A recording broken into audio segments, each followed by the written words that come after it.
And I'm so happy to see a lot of these prices coming down. Hold on, my wife's calling me. Yo. Last season 6. Sorry about that, but yeah, geez. Me and my wife, we're actually on a journey at the moment. We aren't trying for another kid. This was excellent. That was good. That actually got a very good laugh out of me. Nah, honestly, I love that. Hello, happy New Year's Eve to you. From SecretBaseTrainers. Oh, that's a very professional. Very professional. I toned it down. Yeah, my I turned it down. Our PR department told me to tone it down. We weren't getting good responses. They said you guys got to tone it down a little bit more professional, please, lads. That just reminds me of that. I sent you that video before of the guy who's like claiming he got an offer to go to college in Jacksonville. Okay. The rapper. Okay. He's like, I turned it down. And the guy interviewing him was like, wait, what a minute.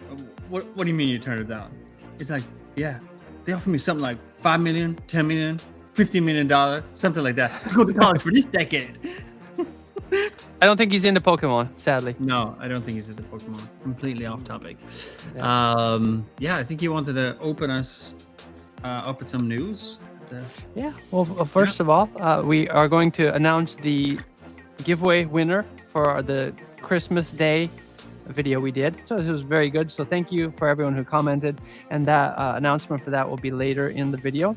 And we also have a Star Deck 100, the exclusive Korochao version giveaway that is live for that. I think we're going to announce the winner for that on January 7th. So we currently have 2 giveaways, and the Phantasmal giveaway, the ETB, is in the works. And we have a lot of cool things coming in this new year. Before we hopped on today, I did a little bit of an adventure going out to do my packs. I heard there was a rumor that the Star Deck 100 was going to be in select 7-Eleven shops, and I did like 6 or 7 this morning. There were none, but I did find one shop, and this is going to be a new hunt for me, that has them.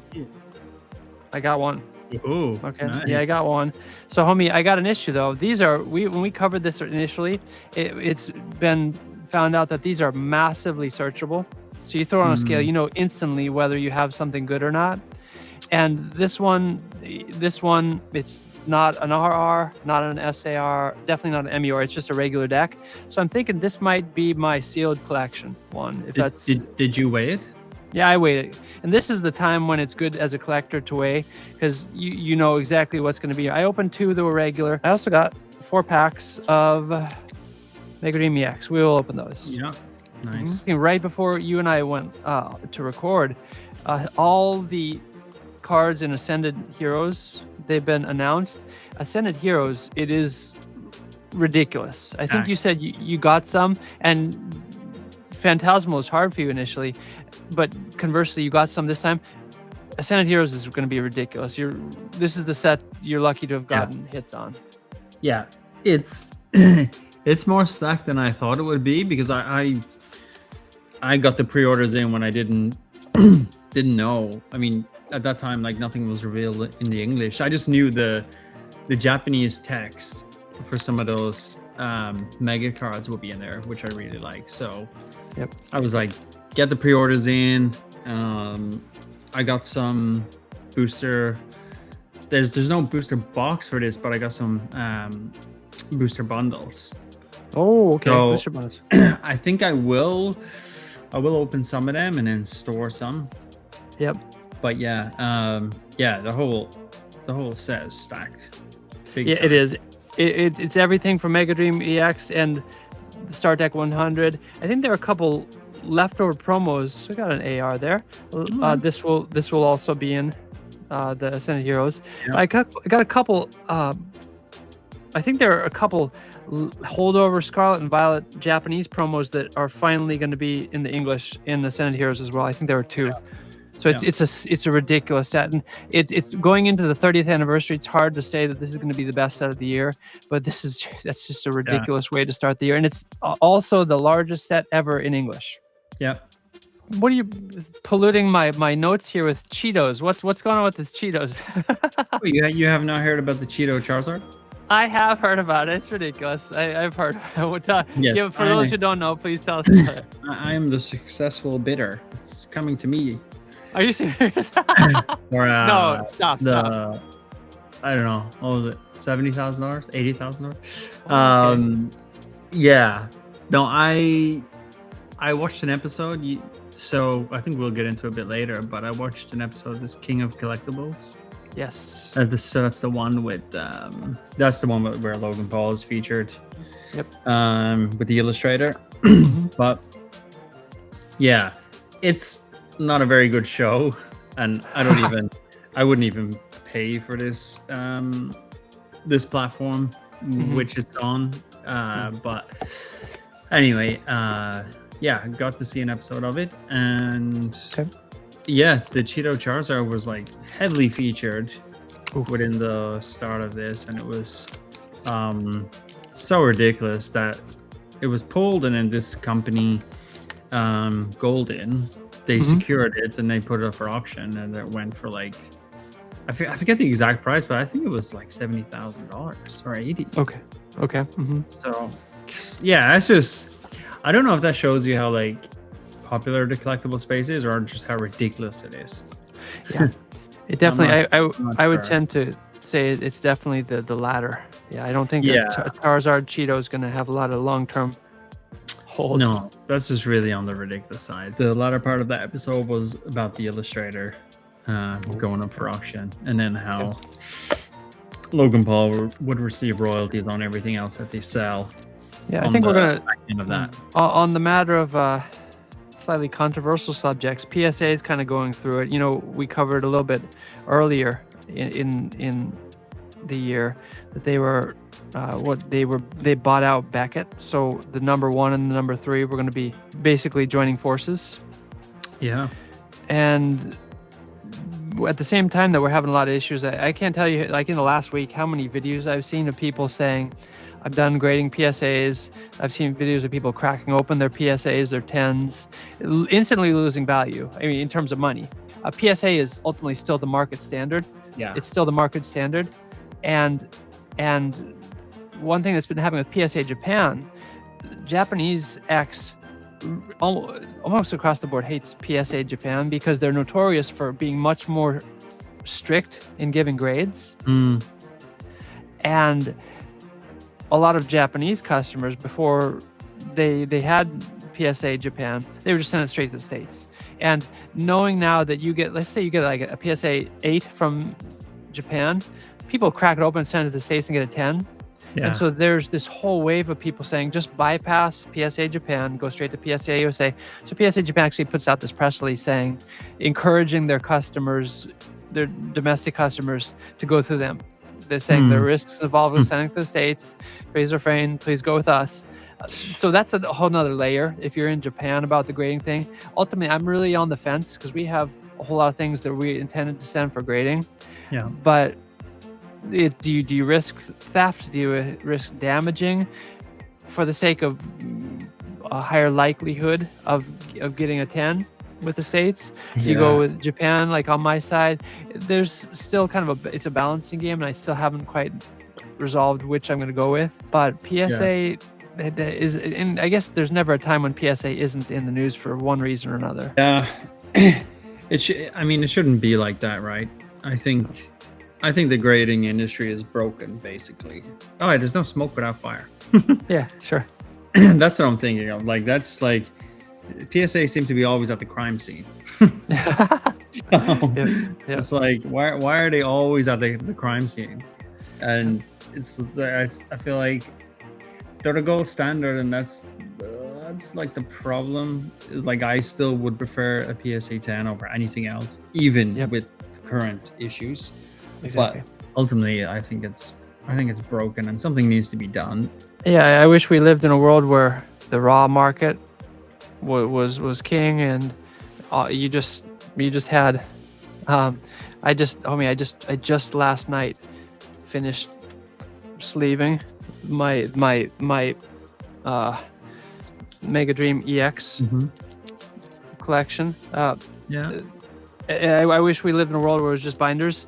But ultimately, we'll hit on this later in the future, but if you have a family, particularly a family who doesn't know anything about Pokemon, and you know that you're not you're just not in it for profit alone. You're just you love collecting, and your family doesn't know what you've left them. The best way to get the most out of it for them, to leave them something that can be easily liquidated, is going to be PSA. Yeah. You know, for pricey items. So It's got to be PSA and a 10. Yep, that's right. Maybe a 9, but that's it. Hey, talking about pricey stuff on me again. I did the Mega Dream EX. Finally, it took like a week and a half to get it all done. After opening 15 boxes, I'm 15? about 15. You know, because a lot of it's loose packs. Because definitely not sealed boxes. I think my kids opened a box each. I opened maybe 2 today. What I've opened now, and everything since release day. It's all in total. It's about 15 boxes. I am 301 out of 486 cards done with the set. That's not great. That's not great. I mean, 15 boxes, you would assume that you'd have the set almost done. But done. Yeah. that's not a great precedent. And one thing that's really frustrating is a lot of these mirrors you can see right here. These mirror cards are, this time around, there's a little scratch here. You see right on there. It's just a tiny little ding. And I have probably 20 or 30 of those mirrors like that. They have just a tiny little production scratch on it. I think it's just because they're doing a rush job. They're trying to mass print. That's an issue as well. But just the fact that you have massive sets, it's really not a great place to be. Yeah. Moving on, we had a little bit of a clip we're going to watch. There were a couple interesting things, takeaways, and kind of counterpoints I wanted to offer. He's one of YouTube's most famous faces. Logan Paul is an entrepreneur. He's an investor. Pokemon as an asset class has outperformed the stock market by upwards of 3,000% in the last 20 years. Pikachu Illustrator. Now, how much is the stuff around it worth? Yeah, I see a lot of diamonds. A lot of diamonds. Right. I paid $75K for this custom chain. One of the reporters there doesn't even care about the card. He just goes directly to the flashy necklace, which is multiples less. Yeah, so ridiculous. And it just kind of, it's kind of, first of all, it's indicative of the fact that a lot of people don't view Pokemon as an asset, and we're talking about something that's millions, and he's focused on the 70,000. Bling. This is an asset class that is completely foreign to most investors. Where would you start? We obviously can't start with one of those. Yeah, man, go to your local card shop. Go on eBay. Buy a card that you think looks cool or that you have a connection with. That's what I did. I love Pokemon more than anything. I love it more than anything is a little bit dubious. But the whole advice of go to your local card shop and buy the card you like, the idea that, I mean, how'd you get started? I went to my card shop and picked up the Squirtle I liked. I mean, that's just, that's a little bit different than kind of the reality of it. He, as he himself admitted, he's spent a record sum, allegedly spent a record sum on buying this card. There's no investment in that. It's like you're a millionaire and you just buy the most expensive car on the lot. Your question, how much is it worth? We will see. I don't know. I am finally, after years of Ken Golden convincing me to sell this thing at auction, I'm sending it to auction this February. This card was initially, he purchased it, and it's allegedly 5.3 million, but I think there were stipulations. It was a partial trade. There was cash involved as well. So the whole idea that it's a $5.3 million card is in and of itself pretty dubious. But then also, you probably know this was originally, he put it up on the Liquid Marketplace. It was this platform that he co-founded. Yeah. And then he bought it back, and there was never any buyout to shareholders, people who were invested in it. And I think that's probably ongoing, that there hasn't been anything class action. But there are a lot of things about this. I mean, the Fox people, they can't even pronounce Pokemon right. They don't know what they're talking about. They kind of gloss over all of that. Yeah. But nothing about this is really above board. And we know that this card itself on the back, it was a 9 originally. There is white chipping on the back of it. Yeah. You don't get to see the back. Nope. You never get to see the back. Yeah, like you said, there's been a lot of crypto stuff with this guy that has not gone down too well. I don't want to say it. It's whatever someone's willing to do. 5.3. I would be shocked if it does. I really hope it doesn't. It would be a solid repudiation of what he's kind of done to Pokemon. I would be shocked, because if you look at other illustrators, sure, it's a PSA 10 on paper, but collectors know what's on the back. People know what's on the back. So it has the 10 sticker, but it's not a 10.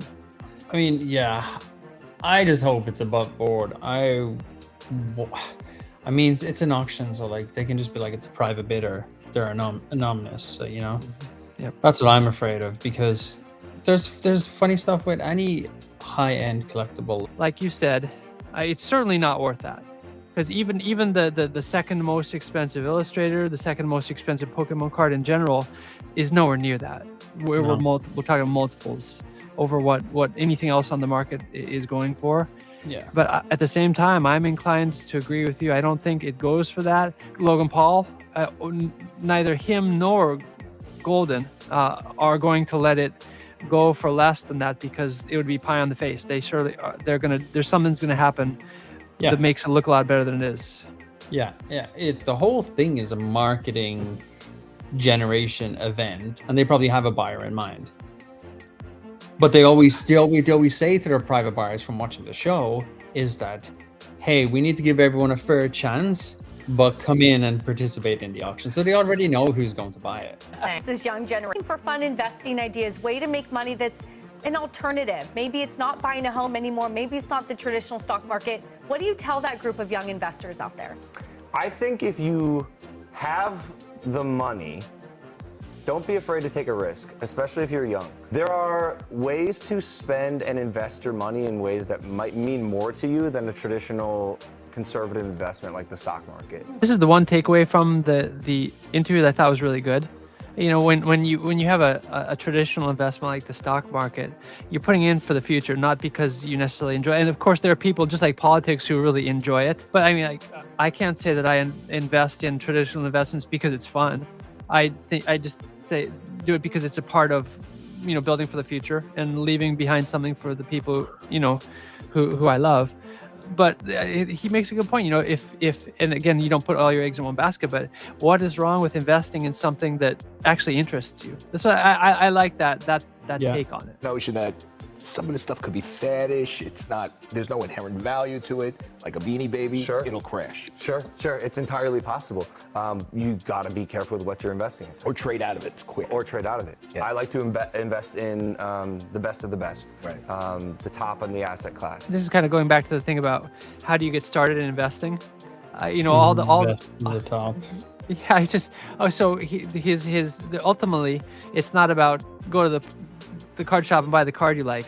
It's be a millionaire first and just, you know, with your pleasure money, just buy a bunch of expensive items. You know. Yeah, just throw money at the highest items and hold it. Whenever we're scrolling on social media, we see a million times a day with people with trophy cards, you know, exclusive tournament promos, world championship, you know, cards, and that's not necessarily because you love the game, but it's just you just have a lot of money to throw at stuff. This kind of commentary is more probably oriented to people who are into the premium car market than true Pokemon collectors. Yeah. Okay, and one thing that we've started doing recently on Secret Base Trainer that's really kind of cool is kind of compiling a lot of the news from X. Yeah.